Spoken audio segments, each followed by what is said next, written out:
Hello दोस्तों, कैसे English सीखें की अगली क्लास में आप सबका बहुत बहुत स्वागत है। जैसा कि आप सबको पता ही है कि हम अब आजकल प्रेजेंट कॉन्टिन्यूस टेंस कर रहे हैं। आज हम सीखेंगे नेगेटिव इंटेरोगेटिव बनाना, यानी नेगेटिव क्वेश्चंस बनाना। पिछली क्लास में हमने सिंपल क्वेश्चन बनाना सीखा था। अब सिंपल क्वेश्चन और नेगेटिव क्वेश्चन में अंतर क्या है? सिंपल क्वेश्चन हम तब पूछते हैं जब हमें उस बात के बारे में कुछ आइडिया नहीं है, हम उसके बारे में जानना चाहते हैं। जैसे हम अपने पड़ोसी से पूछते हैं कि क्या तुम बाज़ार जा रहे हो, क्योंकि हमें कोई आइडिया नहीं है, तो वो सिंपल क्वेश्चन है। और जब हम ये कहते हैं क्या तुम बाज़ार नहीं जा रहे हो, इसका मतलब हमने उसके बारे में कुछ सुना है कि वो बाज़ार जा रहा है, तो हम जस्ट कंफर्म करने के लिए कि हाँ वाकई में ही वो जा रहा है, नेगेटिव क्वेश्चन पूछते हैं। तो मोस्टली नेगेटिव क्वेश्चन तभी पूछे जाते हैं जब हमें पहले से ही अंदाज़ा होता है कि हाँ ऐसा कुछ हो रहा है, हम सिर्फ उसे कंफर्म करना चाहते हैं। तो जैसे पहला सेंटेंस देखिए, क्या बच्चे पार्क में नहीं खेल रहे हैं। अब हमारे क्वेश्चन में नहीं शब्द आ रहा है। तो पिछली क्लास में हमने सीखा कि क्वेश्चन बनाने के लिए जैसे हिंदी में क्या लगाया जाता है, तो इंग्लिश में क्या है कि वो हेल्पिंग वर्ब बाहर आएगा। तो बात किसकी हो रही है? बच्चों की। तो बच्चे ज़्यादा हैं तो are subject, the children, not. अब हमने क्वेश्चन में नॉट लगाना है, तो नॉट कहाँ लगाएं? नॉट लगाने की दो जगह हैं। या तो हम सब्जेक्ट के बाद लगा सकते हैं, जैसे कि हमने इस सेंटेंस में लगाया, are the children not playing in park. या फिर दूसरा तरीका है कि हम सब्जेक्ट से पहले बाहर ही नॉट लगा दें हेल्पिंग वर्ब के साथ। ये तरीका ज़्यादा अच्छा रहता है। तो लेकिन जब बाहर नॉट लगाया जाता है हेल्पिंग वर्ब के साथ, तो उसको शॉर्ट फॉर्म में लिखा जाता है, पूरा नहीं लिखा जाता है। सो आंट, इसको आंट बोलते हैं। Aren't the children subject, subject के बाद वर्ब प्लेइंग, उसके बाद क्या या किसको का जवाब तो है ही नहीं, पार्क में, इन पार्क। ये नेगेटिव क्वेश्चन हो गया। सेकंड सेंटेंस देखिए, क्या टीचर बच्चों को नहीं डांट रहा है। तो क्या के लिए हमको क्या लगाना है? Is M R. सब्जेक्ट कौन है? टीचर। तो टीचर एक ही है, इसलिए इज। द टीचर क्यों? क्योंकि बोलने वाले को पता होगा कि वो कौन से टीचर की बात कर रहा है, तो इसलिए द टीचर। द का हिंदी में कोई मतलब नहीं है। So is the teacher. अब इसमें हमने नॉट जो है वो सब्जेक्ट के बाद लगाया। So is the teacher not, फिर काम क्या कर रहा है? स्कोल्ड। और आईएनजी तो आपको पता ही है, हम कॉन्टिन्यूस टेंस में लगाते ही हैं। डांट रहा है, किसको डांट रहा है? बच्चों को। ये को की कोई इंग्लिश नहीं होती है। सो स्कोल्डिंग द चिल्ड्रन। दूसरा तरीका कि हम बाहर ही नॉट लगा दें।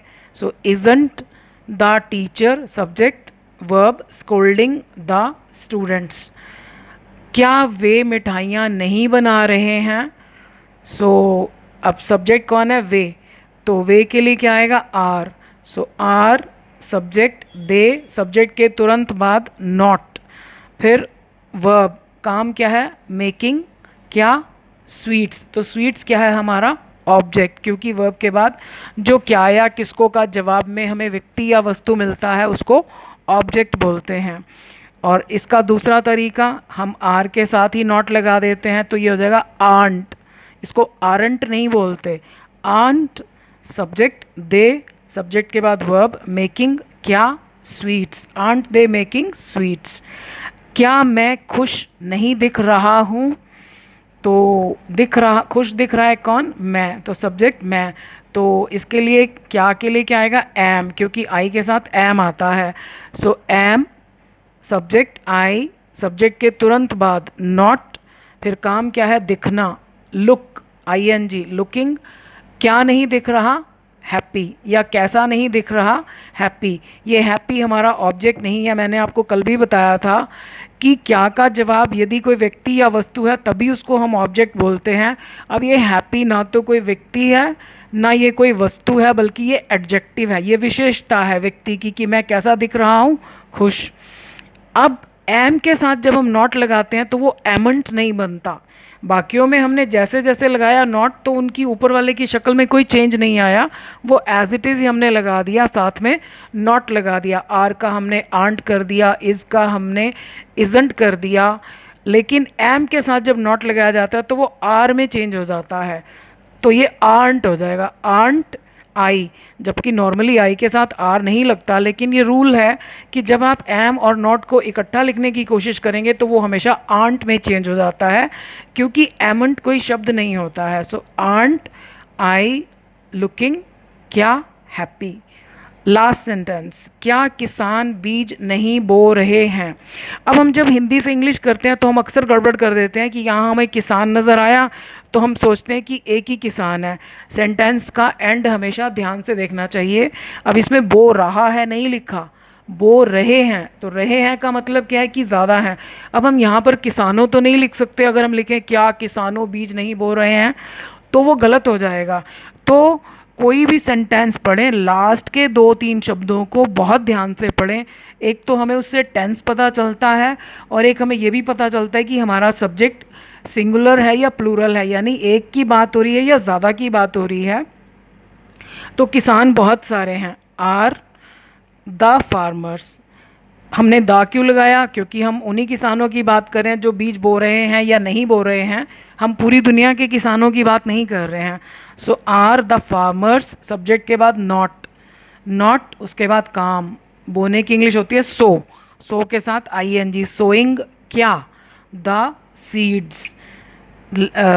इसी का हम नॉट बाहर जब लगाएंगे तो ये आंट हो जाएगा, aren't the farmers, subject, subject के बाद वर्ब, सोइंग क्या, द सीड्स।